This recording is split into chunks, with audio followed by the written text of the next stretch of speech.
Hi Suman. Hi కలు. Indian cricket team 2024 మొత్తం cricket అంతా చూస్తే ఒక రోలర్ కోస్టర్ రైడ్లా అనిపించింది. రోలర్ కోస్టర్ రైడా? ఏదో ఒక్క నిమిషం ఆగు. నాకైతే ఓన్లీ హైసే కనిపిస్తుంది. వరల్డ్ కప్ గెలిచాం కదా కళ్యాణ్. మామ లో కూడా ఉంది. న్యూజిలాండ్తో సిరీస్ ఓడిపోయింది మాత్రం చాలా డిసప్పాయింట్మెంట్. సిరీసా? సో ఇది చాలా మాట్లాడాలి. ఇది చాలా మాట్లాడాలంటే ఫస్ట్ షో స్టార్ట్ చేయాలి. చేద్దాం కదా. సో వెల్కమ్ టు క్రికెట్ విశేషాలు 2024 రివ్యూ షో. మరి మేమిద్దరమే కాకుండా సంవత్సరం అంతా మాట్లాడాలి కాబట్టి we want another 2 guests. Welcome MSK and Vihari. Hello boys. Welcome boys. Thank you. ఏంటి మరి నెలవారీ మొదలు పెడదామా లేకపోతే సిరీస్ల వారీగా మొదలు పెడదామా? మరి అన్ని హైస్ ఉన్నప్పుడు నెలవారీగా మొదలు పెడితేనే better. So let's start with January start చేసేద్దాము. మ్యాడ్నెస్ ఇన్ కేప్ టౌన్ అనగానే బిహారీ నీకు ఏం గుర్తొస్తుంది? ఇట్లా ఎత్తి కాఫీ తాగే లోపల అయిపోయింది మ్యాచ్. అంతే కదా. అంటే shortest match in the history of the game, test match. 108 overs లో అయిపోవడం అనేది అన్బిలీవబుల్. అది స్టార్ట్ ఓవర్ చేశారు మన డిఎస్పి సిరాజ్. 6 wickets తీసాడు ఫస్ట్ ఇన్నింగ్స్ లో, తీసి పడేసాడు. సెకండ్ ఇన్నింగ్స్ లో బూమ్రా 6 wickets. అవును. 107 overs లో ఒక టెస్ట్ మ్యాచ్ అయిపోవటం అంటే మాత్రం అది అన్నట్టు కాఫీ తాగి దించే లోపల టెస్ట్ మ్యాచ్ అయిపోవటం అనేది ఇట్స్ గ్రేట్ సర్ప్రైజ్. సరే, ఇప్పుడు మనం టెస్ట్ మ్యాచ్ నుంచి డైరెక్ట్ వైట్ బాల్ క్రికెట్కి వచ్చేద్దామా. T20లో ఒక అద్భుతం జరిగింది against Afghanistan. Double super over. మీకే వదిలేస్తున్నా దాని తర్వాత ఏమైందో ఎప్పుడు చూడలేదు. డబుల్ సూపర్ ఓవర్ అయింది, అది కూడా 214 కొట్టాక. అన్బిలీవబుల్. ఆఫ్ఘనిస్తాన్ తో అది కూడా గెలిచారు. కానీ అట్లాంటి మ్యాచ్ కూడా మజా different level. Of course super overs ఏదైనా కూడా మజా వస్తుంది, కానీ మెచ్చుకోవాల్సింది ఇండియన్ తో పాటు ఆఫ్ఘనిస్తాన్ టీం కూడా మెచ్చుకోవాలి. కరెక్ట్. ఎందుకంటే we are top of the table లో ఉన్న రోహిత్ శర్మ సెంచరీ అయిన తర్వాత ఆ విధంగా సూపర్ ఓవర్ జరిగిందంటే మాత్రం ఫ్యాంటాస్టిక్ విక్టరీ సార్. సరే, ఇప్పుడు ఫెబ్కి వచ్చేద్దామా కళ్యాణ్. ఫిబ్రవరిలో వ్యాలంటైన్స్ డే కాదు కానీ ఇండియా లవర్ బాయ్ గురించి అంటున్నాడు. ఎందుకంటే జస్ట్ లవర్ బాయ్ అంటే బాగోదు కానీ క్రికెట్ లవర్ బాయ్. అదే క్రికెట్. సో ఒక స్టార్ పుట్టాడు, ఒక ఫ్యూచర్ సూపర్ స్టార్ పుట్టాడు. ఆ సూపర్ స్టార్ ఎవరు మనకు తెలుసు, మీకు కూడా ఇంకెవరు యశస్వి జైస్వాల్. ఫినామినల్. ఎంత అద్భుతమైన సంవత్సరం. టు బి ప్రిసైజ్ 5 టెస్ట్ లో 712 రన్స్, దాంట్లో 2 back to back double centuries against England. And ఇంకొంచెం చూస్తే కనుక ఇంకొక ఇన్నింగ్ వచ్చింటే గవాస్కర్ రికార్డ్ కూడా బ్రేక్ అయ్యింది. ఆ రోజుల్లో గవాస్కర్ 770 రన్స్ కొట్టాడు ఓకే ఫస్ట్ సిరీస్ లో. అది ఆల్మోస్ట్ రికార్డ్ బ్రేక్ అయినంత పని అయిపోయింది. మళ్ళీ same boy from Mumbai. Which is very surprising and boy from Mumbai. సరే, ముంబై నుంచి మనం చెన్నైకి వచ్చేద్దాం. ఓకే, అశ్విన్ 500 వికెట్స్ ఆ క్లబ్ లో జాయిన్ అయ్యాడు. Outstanding effort. అసలు ఒక దశాబ్దం అంతా కూడా క్యారీ చేస్తున్నాడు ఇండియన్ టీమ్ ని జడేజా ఇంకా అశ్విన్. 500 well deserved. 500 వికెట్స్ మామూలు విషయం. సో 500 వికెట్స్ తీయటం గ్రేట్ అచీవ్మెంట్. 5 వికెట్స్ అయితే తోమలపోకలు నవ్వినట్టు. But having said that, correct, అదే గ్రౌండ్ లో సెంచరీస్ కూడా కొడుతున్నాడు 100% విత్ ద బ్యాట్. అందుకనే one of the greatest allrounder. 600 and ఆ టెస్ట్ సిరీస్ కూడా 4-1 తో గెలిచాం. సరే, చాలా టెస్ట్ గురించి మాట్లాడేసాం. అసలు మెయిన్ మనం దేనికి వెయిట్ చేస్తున్నాం దానికి వచ్చేద్దాం. మార్చ్ అయితే ఇక్కడ ఒక విచిత్రం జరిగింది. అదేంటంటే విచిత్రం అన్నాం ఎందుకంటే గర్ల్స్ ఫస్ట్ అందాం, ఇది బాగుంటుంది. మార్చ్ లో ఫర్ ది ఫస్ట్ టైం ఇస్సాలా cup outstanding. Hats off అని చెప్పాలి. ఎలా అయితే లాస్ట్ ఇయర్ లాస్ట్ లో ఉండే, కానీ ఈసారి రాగానే WPL లో వాళ్ళు ఛాంపియన్ అవ్వడం, ఎట్టకేలకి వాళ్ళ ఫ్యాన్స్, ఆర్సీబీ ఫ్యాన్స్ హ్యాపీ అవ్వడం. కానీ ఫస్ట్ వాళ్ళ అప్రిసియేషన్ ఎవరి దగ్గర నుంచి వచ్చిందో తెలుసా? ఉమెన్స్ గెలవంగానే విరాట్ కోహ్లీ నుంచి వచ్చింది. వావ్. కానీ WPL ఉమెన్స్ క్రికెట్ ఫేజ్ మొత్తాన్ని కూడా మార్చేసింది అనిపించింది. అన్డౌటెడ్లీ చాలా కొత్త ప్లేయర్స్ వెలుగులోకి రావటం, ఇదంతా కూడా great science for Indian women's. 1.5 crore పెట్టి ఒక్కొక్క ప్లేయర్ ని బై చేస్తున్నారంటే హ్యాట్స్ ఆఫ్ టు WPL. అది వాళ్ళు చూడు 17-18 ఏళ్లే కళ్యాణ్. చూస్తే కనుక ఇట్స్ నాట్ దట్ ఏదో 25 ఏళ్ళు కాదు, 16-17 ఏళ్ళ వాళ్ళకి కూడా 1.5 పెరిగింది. అండ్ ఆ ఆర్సీబీ టీమ్ లో మన తెలుగు అమ్మాయి మేఘనా కూడా ఉంది. అండ్ మా విజయవాడ అమ్మాయి. అందుకు లక్ వచ్చింది అంటారా? అంతే మరి. 2 బ్యాక్ టు బ్యాక్ మంచి నాక్స్ కూడా ఆడింది ఇనిషియల్ స్టేజెస్ లో. Very nice. ఓకే, ఇప్పుడు ద మోస్ట్ అవైటెడ్ మంత్ కి వచ్చేస్తున్నాను. ఇండియాలో ఫెస్టివల్ మోస్ట్ క్రేజియస్ట్ IPL అయింది. I just leave it you. అసలు బెస్ట్ మూమెంట్స్ చెప్పండి. అసలు ఎక్కడ స్టార్ట్ చేద్దాం, ఎక్కడ ఎండ్ చేద్దాం? అసలు అవును, ఎన్ని రికార్డ్స్. నా ఫేవరెట్ రికార్డ్ ఏదంటే డెఫినెట్లీ పవర్ ప్లే లో 125 రన్స్. 6 overs లో 125 ఏంటి అసలు? హైలైట్స్ లో కూడా ప్యాకేజ్ కట్ చేయవచ్చు. మనవాళ్ళు జస్ట్ ఎడిట్ చేయాల్సిన పని లేదు, అలా హైలైట్స్ ప్యాకేజ్ అని వేసేయచ్చు. అసలు ఒక సన్ రైజర్స్ హైదరాబాద్ అయితే మాత్రం ఒక డిఫరెంట్ టెంపోని సెట్ చేసిన ఎక్స్పెక్ట్ చేశారా స్టార్ట్ ఆఫ్ ద టోర్నమెంట్ లో? సన్ రైజర్స్ గేమ్ ను ఒక లెవెల్ కి తీసుకెళ్తే మరొక లెవెల్ ఇంకోటి కూడా చూస్తే 270 చిల్లర చేజ్ చేయటం ఏంటి, ఆ యంగ్స్టర్స్ ఇద్దరు, ఒకటి అశుతోష్ శర్మ తర్వాత శశాంక్ సింగ్ అద్భుతమైన 260 270 చేజ్ చేసి దట్టు అగేన్స్ట్ విన్నర్స్, మర్చిపోకూడదు కేకేఆర్ పైన వాళ్ళు చేయటం. ఒక మాటలో చెప్పాలంటే ఐ థింక్ T20 క్రికెట్ ఈ సీజన్ లో రీడిఫైన్ అయింది. Did SRH show the way to all the teams? 100%. Brand of చూడండి cricket 250 plus totals, most 250 plus totals 8 వచ్చినాయి IPLs లో. Yeah brand of cricket, Brand of cricket. Definitely Most IPL లో brand మారింది, IPL brand అయిపోయింది ఇప్పుడు. T20 cricket అంటే IPL. And talking about highs, yes IPL లో చాలా హై చూసాం, కానీ దీనికంటే పెద్ద హై ఇస్తున్న మన లైఫ్ లో బహుశా చాలా రోజులు వెయిట్ చేసాము. And this is a very emotional moment for all of us. World cup June లో వచ్చింది. ఎప్పుడో T20 World 12 Cup. ఏళ్ల సంవత్సరం క్రితం మనం 12 years. First T20 world cup మనమే గెలిచాం. దాని తర్వాత 5-6 వరల్డ్ కప్ లో దగ్గర దాకా రావటం, ఓడిపోవటం ఇవన్నీ కూడా జరిగినాయి. But this is phenomenal. First match నుంచి లాస్ట్ మ్యాచ్ దాకా ఒక్క మ్యాచ్ కూడా ఓడిపోకుండా. కానీ నాకు భయం వేసింది తెలుసా, ప్రతి మ్యాచ్ గెలుస్తున్నారంటే మళ్ళీ ఫైనల్ ఏమన్నా Last తేడా year జరుగుతుందా? జరిగింది. ఓడిఐ వరల్డ్ కప్ లాగా. ODI last World year Cup జరిగింది లాగా. కదా అట్లనే. కానీ 30 runs 30 balls ఆ ఉన్నప్పుడు లాస్ట్ మ్యాచ్ ఓడిపోకుండా కారణం మర్చిపోద్దు, సిరీస్ అంతా రన్స్ కొట్లే విరాట్ కోహ్లీ ఫైనల్ లో పర్ఫార్మెన్స్ ఇచ్చి చూపించాడు. నిజంగా అది ఎవరు మర్చిపోతారు. లీగ్ ఫేస్ లో రోహిత్ శర్మ ఆస్ట్రేలియా పైన ఆడిన నాక్ మాత్రం అన్బిలీవబుల్, అది నెక్స్ట్ లెవెల్ బ్యాటింగ్ చేశారు. కానీ ఎంఎస్కే వియర్ ఒక విషయం మాత్రం చెప్పాలి, ఆ last over we both were there in commentary along with Venu. For the first time మాకు ఇమోషన్స్ బయటకి వచ్చి మోర్ దాన్ కామెంటరీ. అయితే this is a moment which we wait for all our life commentary. ఇవాళకి చెప్తున్నా కదా, ఐ డిడ్ంట్ అండర్స్టాండ్ అది ఎమోషనా బాధ ఏంటి అనేది, అది ఎక్స్ప్రెస్ చేయలేని ఫీలింగ్.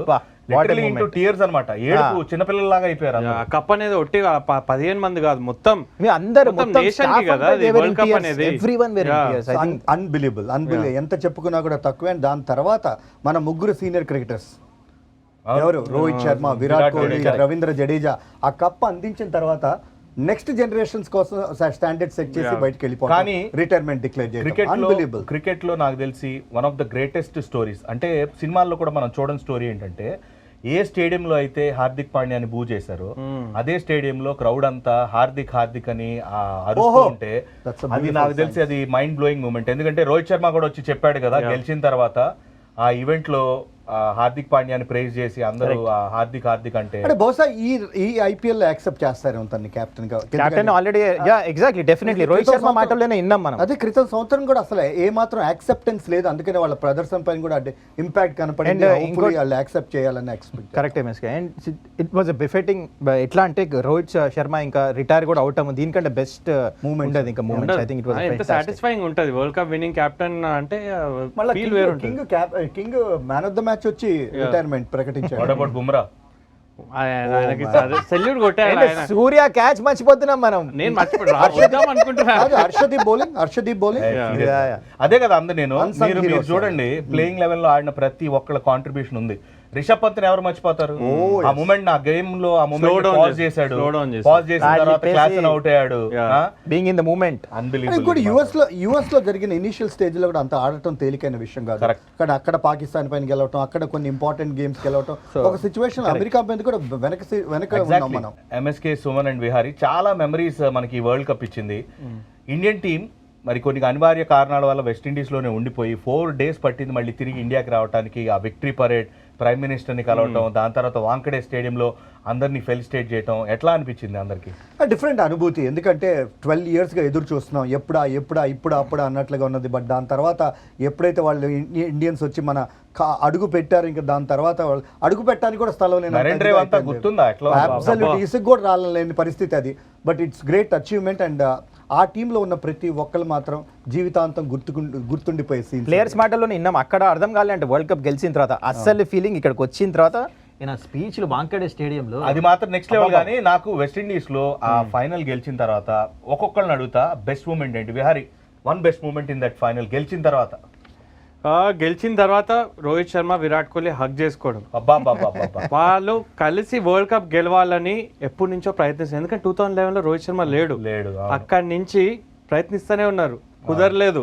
కానీ ఆ గెలిచిన తర్వాత హగ్ చేసుకోవడం, అది న్యాచురల్ గా వచ్చే హగ్ వేరుంటుంది. అది for you MSK.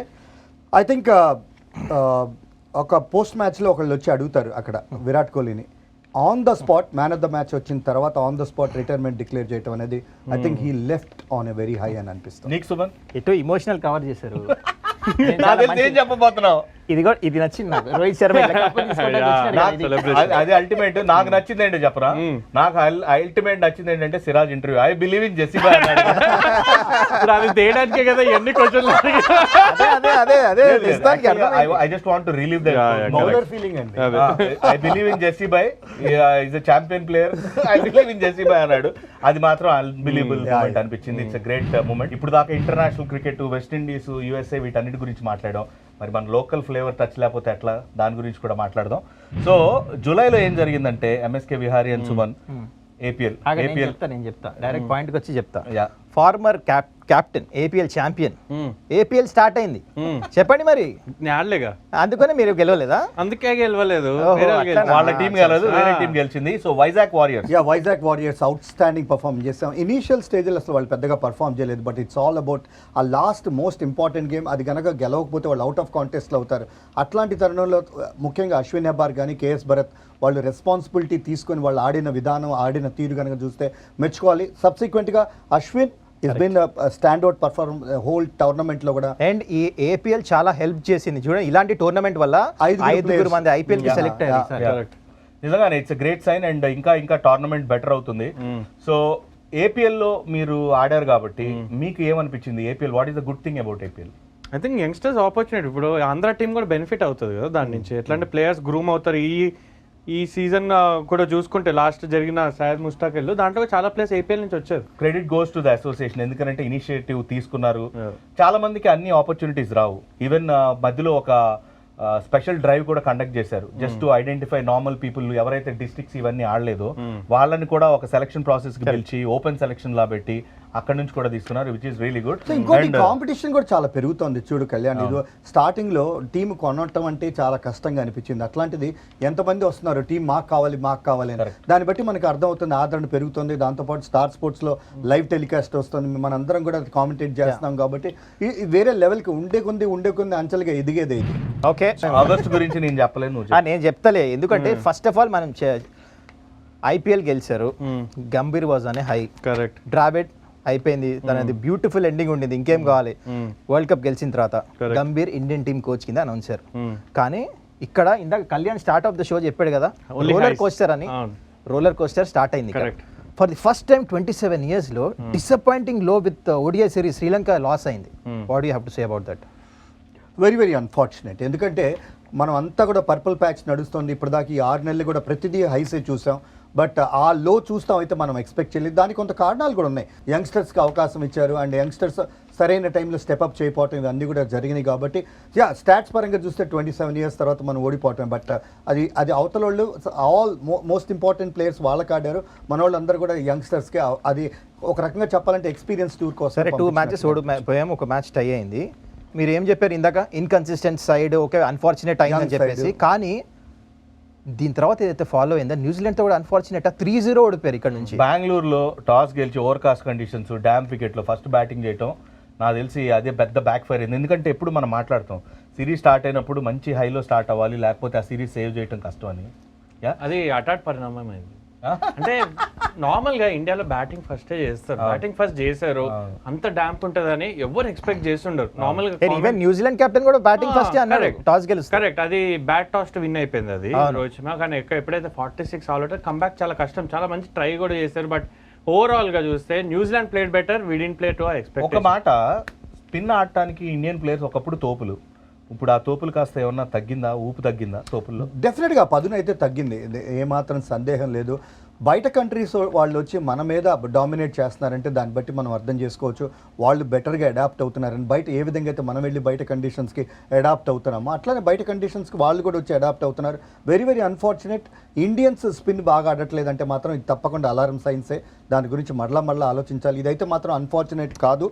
I think ఇది స్వయం కృతాపరాధమే. మనం దీని గురించి మళ్ళీ తప్పకుండా ఈ సిరీస్ వల్లనే మన WTC ఫైనల్ క్వాలిఫికేషన్ కూడా అటు ఇటు అయిపోయింది. ఆ సిరీస్ గెలుస్తుంటే డ్రైవర్స్ సీట్ క్వాలిఫై అవ్వాలి. మామూలుగా ఇట్లాంటి న్యూజిలాండ్ లాంటి సిరీస్ లో మనం 3-0 పై చేయితో వెళ్ళిపోతాం నెక్స్ట్ సిరీస్ కి.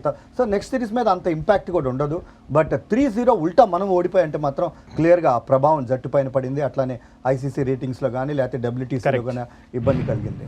డైరెక్ట్ అక్టోబర్ నవంబర్ దిగిపోతామా? అక్టోబర్ లో సూపర్ క్రికెట్ నా బర్త్డే కదా అక్టోబర్ అదే మంచి జరగాల్సిందే. అంతే. హైదరాబాద్ మరి హైదరాబాద్ ప్లేయర్ ఏం చేశాడు తెలుసు, back to back century south Africa. Tilak Varma మరి టీమ్ ని పంపించి వాళ్ళు ఆడిన ఏదైతే క్రికెట్ ఉందో, brand of cricket, Sanju Samson కూడా సెంచరీ. అదే ల్యాండ్ ఆఫ్ కోకోనట్ కూడా కొట్టాడు కదా 2 సెంచరీ.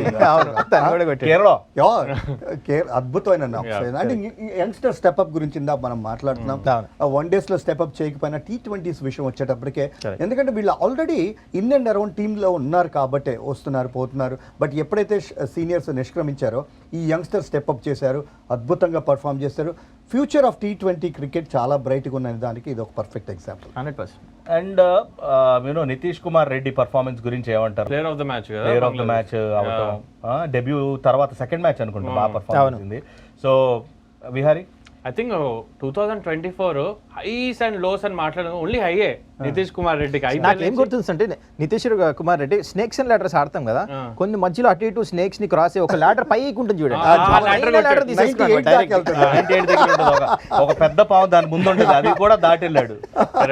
అంటే మామూలు హై కాదు. 2024లో విత్ ద బ్యాట్ ఎబిలిటీ ఉందనుకున్నాం, కానీ ఇంత ఎబిలిటీ ఇంత పర్ఫార్మెన్స్ ఎవరు ఎక్స్పెక్ట్ చేస్తుండరు. మనం విమెన్స్ దగ్గరికి వెళ్ళిపోతాం. ఇండియన్ టీం ఎటు మాట్లాడుతున్నాం కదా, వరల్డ్ కప్ స్టార్ట్ అయింది ఇక్కడ, అండ్ వరల్డ్ కప్ అంటే యాక్చువల్లీ న్యూజిలాండ్ మంచిగా చేశారు ఇక్కడ. వాళ్ళకి న్యూజిలాండ్ ఫైనల్స్ వెళ్తే టెన్షన్ కదా, ఎప్పుడు ఫైనల్స్ వాళ్ళు గెలిచింది లేదు. వాళ్ళు ఏం ప్లాన్ చేశారు తెలుసా, న్యూజిలాండ్ సౌత్ ఆఫ్రికా ఇద్దరు వెళ్ళారు, ఇద్దరు కూడా ఎప్పుడు గెలవలేదు, ఇద్దరు వెళ్ళారు, ఎవరో ఒకరు గెలుస్తారు కదా. Heart break for south Africa. కానీ మీకు ఇంట్రెస్టింగ్ థింగ్ చెప్తా, దీనికంటే ముందు 14 మ్యాచెస్ ఆన్ ట్రాట్ ఓడిపోయారు న్యూజిలాండ్ విమెన్స్ టీమ్, దాని తర్వాత వచ్చి వరల్డ్ కప్ గెలిచారు. Can you imagine? And can you believe అది స్టార్ట్ ఎవరితో అయింది? ఇండియా పైన ఫస్ట్ మ్యాచ్ గెలిచారు వాళ్ళు. కరెక్ట్. సో ఎప్పుడైతే ఇండియా పైన ఫస్ట్ మ్యాచ్ గెలిచారో ఆ కాన్ఫిడెన్స్ క్యారీ అయినట్లుగా అనిపించింది. ఎందుకంటే ఇండియన్ టీమ్ చాలా అద్భుతంగా పర్ఫామ్ చేశారు leading up to the world cup. South Africa men team ఏమో జూన్ లో ఓడిపోయింది, అక్టోబర్ లో మళ్ళీ ఉమెన్ టీమ్ చాలా సాడ్. అంటే నేను ఉన్నంత కాలంలో ఒక్కసారైనా సౌత్ ఆఫ్రికా వరల్డ్ కప్ గెలిస్తే నాకన్నా హ్యాపీగా ఉంది, ఎందుకంటే వాళ్ళకి ఎన్ని హార్ట్ బ్రేక్స్. 1999 సౌత్ ఆఫ్రికా వాళ్ళు బాబా అవుట్ చేయాలి. 1991 విహార్ ఇప్పుడు వాళ్ళు సౌత్ ఆఫ్రికా వాళ్ళు ఒకటే చేయగలిగింది, ఇది బ్యాడ్ లక్ పోవాలంటే చేయాల్సింది ఒకటే. మన శశి స్వామి ఉన్నారు కదా, పరబ్రహ్మ అని చెప్పి వస్తూ ఉంటాడు, ఆయనతో తాయెత్తులు ఇలాంటివి ఏమైనా కట్టించుకుంటే క్వాలిఫై కూడా ఇప్పుడు అక్కడ దాకా వస్తున్నారు. కాదు, మీరు టాపిక్ మర్చిపోతున్నారు. ఇండియా హారబుల్ వరల్డ్ కప్ ఆడింది ఉమెన్స్. అసలు మాట్లాడదాం, హైస్ మాట్లాడదాం, హైస్ లోస్ రెండు అన్నారు కదా. సో నవంబర్కి వచ్చేద్దాం కదా, నవంబర్లో ఏం జరిగింది? 3-0 ఓడిపోయిన తర్వాత న్యూజిలాండ్ తో ఇండియన్ టీం ఆస్ట్రేలియా వెళ్ళింది. ఆస్ట్రేలియాలో ఏం జరిగింది? ఏం లేదు, సింపుల్ గా ఒక మాటలో చెప్పాలంటే వాళ్ళ కంచుకోట పైన మనం పతాకం ఎగిరేసాం పర్త్ లో. రెపరెపలాడింది మన పతాకం. అంతే, అసలు మనం అది ఎవరు ఎక్స్పెక్ట్ చేయలేదు. ఎందుకంటే 4 మ్యాచ్లు ఇప్పుడు దాకా వాళ్ళు ఆడింది ఆప్టా స్టేడియంలో వాళ్ళు గెలిచారు. అట్లాంటి వాళ్ళ హోమ్ గ్రౌండ్ లో ఫాస్టెస్ట్ పిచ్ పైన మన వాళ్ళు బౌలింగ్ చేసిన విధానం, ముఖ్యంగా కెప్టెన్ జస్ప్రీత్ బుమ్రాని ఎంత మెచ్చుకున్నా కూడా తక్కువేంది. అయితే ఈ year expect the unexpected year ఇది 2020. ఫస్ట్ నుంచి మనం మాట్లాడుతుంది అదే కదా, కరెక్ట్. అన్ని రికార్డ్స్ బ్రేక్ అవుతున్నాయి. పర్త్ లో వాళ్ళు ఓడిపోయింది లేదు, మనం గెలిచాము. సో ఏదైనా అవ్వచ్చు ఈ ఇయర్ అని క్లియర్ గా అర్థమైంది. కెప్టెన్సీ అన్బిలీవబుల్, కెప్టెన్సీ స్పెల్ నాకు తెలిసి Yashasvi Jaiswal batting, Rahul opening partnership, record partnership. I think it's మళ్ళీ రీబర్త్ ఆఫ్ కేఎల్ రాహుల్ అనిపిస్తుంది. అండ్ నితీష్ రెడ్డి కాంట్రిబ్యూషన్ కూడా అది ఎట్లా మర్చిపోతాం. ప్లస్ డెబ్యూటెంట్స్ ఇద్దరు ఎంత మంచి పర్ఫార్మెన్స్ చేశారు. కరెక్ట్. నితీష్ రాణా అక్కడ చూసుకుంటే, Harshit Rana in fact brilliant performance. December కి వచ్చేసాం మొత్తానికి. ముందు డిసెంబర్ అంటే మన birthdays 15th and 16th legends are born. మరి pink ball come back, pink ball ఒకటి పక్కన తీసేస్తే ఏమన్నా సేవ్ చేసావా టెస్ట్ మ్యాచ్ అండ్ తర్వాత మ్యాచెస్ కూడా ఎంత బాగా ఆడాం. మెచ్చుకోవాలి. అక్కడ ఫాస్ట్ బౌలర్ సేవ్ చేశారు, ఇక్కడ batter KL Rahul, batter combination మామూలుగా లేదు. కానీ 2024 అయితే బాగుండే ఇండియన్ క్రికెట్ కి. 2025 స్టార్టింగ్ కూడా బాగుంటాయి. హ్యాట్రిక్ సిరీస్ అవుతుంది ఆస్ట్రేలియాలో. That's exactly what we are expecting. ఎందుకంటే సీజన్ మంచిగా స్టార్ట్ చేసాం, సీజన్ ఎండింగ్ కూడా మంచిగా అవుతుందని నేను ఎక్స్పెక్ట్ చేస్తున్నాం. అదే జరిగింది కూడా. సో అది మొత్తానికి ఇండియన్ క్రికెట్ టీమ్ పర్ఫార్మెన్స్ అంతా కూడా రివ్యూ చేసాం క్రికెట్ విశేషాల్లో. So Indian cricket team performance T20లో మీరే రేటింగ్ ఇస్తారు? T20s out of 5 4.7. ఆ 3 ఎక్కడ పోయింది? 3 తీయాలి కదా, ఎక్కడ ఇంకా బెటర్ అవ్వలేరా ఏంటి? కాబట్టి 5 out of 5 రాదంటారు. మంచిగా విఆర్ఈ కోచ్ మీరు ఫిక్స్ అయిపోయినప్పుడు నన్ను ఎందుకు అడిగారు సార్? కాదు, మీరు ఫిక్స్ అయినప్పుడు నన్ను ఎందుకు అడిగారు? ఎప్పుడు కూడా మీతో గట్టిగా చెప్పించే ప్రయత్నం చేస్తాం. మీరు చెప్తున్నారు కాబట్టి 4.9. Okay MSK, what about test cricket లో అయితే మాత్రం I would say that maybe 3.5. అయితే ఎక్కువ ఇచ్చినట్టు కనిపిస్తుంది నాకు. న్యూజిలాండ్ సిరీస్ ఓడిపోయింది అదే. న్యూజిలాండ్ హోమ్ సిరీస్ ఓడిపోయారు MSK. న్యూజిలాండ్ సిరీస్ ఓడిపోయాం, బట్ దాని గెలిచారు తర్వాత కదా. పర్త్లో గెలిచాము, తర్వాత ఈ హోమ్ సిరీస్ ఇంగ్లాండ్ పైన గెలిచాము, అది మర్చిపోకూడదు కదా. Correct. Nice. Lovely. It was really nice having you guys and lovely hosting. Kalyan, well done. Good job. Thank you Suman. చాలా ఎంజాయ్ చేశాను మీ hosting. Pleasure to have you all. Yeah, it's always enjoy a చేసాం pleasure. చక్కగా. 2025 ఇంకా better ఉండాలి. మరోసారి ఇట్లా చక్కగా రివ్యూ చేసుకుందాం 2025 ఎండింగ్ లో. యా, మీ గురించి మంచి గిఫ్ట్ హ్యాంపర్స్ కూడా రెడీ చేసి బయట ఉన్నాయి ఇస్తాను. ఓకే. షో ఫినిష్ చేద్దాం, కంటిన్యూ చేద్దాం. ఇంత హైస్ ఉన్నప్పుడు ఇంకా కంటిన్యూ చేయాలని అనిపిస్తుంది, బట్ టైం చేద్దాం, ఇక్కడతో ఆపుదాం. 2024 అయిపోయింది, 25 లో మళ్ళీ రివ్యూ చేద్దాం. Yes. So that's all from cricket విశేషాలు 2024. ఈ రివ్యూ అంతా కూడా చాలా ఎంటర్టైనింగ్ గా Yes. వెళ్ళిందని చెప్పి మేము అంతా కూడా ఆశిస్తున్నాం. అండ్ 2025 టీమిండియాకి ఇంకా బాగుండాలని చెప్పి మనస్ఫూర్తిగా కోరుకుందాం క్రికెట్ లో. And keep watching star sports 1 Telugu. This is Kalyan Krishna, Suman, MSK and Vihari signing off.